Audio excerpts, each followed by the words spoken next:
கோபுரம் தாங்கி தனக்குள்ள பல எண்ணற்ற மருத்துவங்களை அடக்கி வச்சிருக்கக்கூடிய ஒரு அதி அற்புதமான ஒரு மூலிகை தாங்க இந்த கோபுரம் தாங்கி.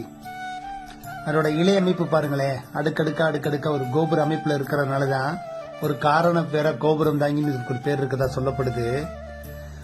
இதுல நான் சொன்னது போல எண்ணற்ற மருத்துவங்கள் இருக்கு.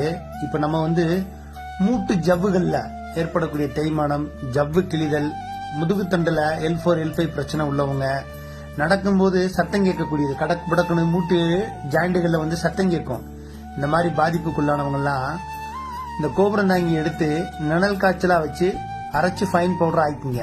ஒரு 50 கிராம் இந்த பவுடர் அப்படின்னா ஒரு 50 கிராம் அளவுக்கு சம அளவு பனங்கற்கண்ட பொடியாக்கி அதோட ஒன்னா கலந்துக்கிறனுங்க.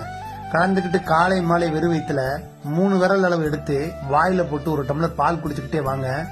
நாளடைவில் இந்த பிரச்சனை படிப்படியா உங்களுக்கு மெல்லமா சரியாயிருங்க. மேலும் தகவலுக்கு ஸ்கிரீன்ல வர நம்பருக்கு கால் பண்ணுங்க. நம்ம ஆலவாய் அரசி குருகுல சித்தா மருத்துவமனை தொடர்பு கொள்ளுங்க. இந்த வீடியோவை லைக் பண்ணுங்க, ஷேர் பண்ணுங்க, நம்ம சேனலை ஃபாலோ பண்ணுங்க. நன்றி.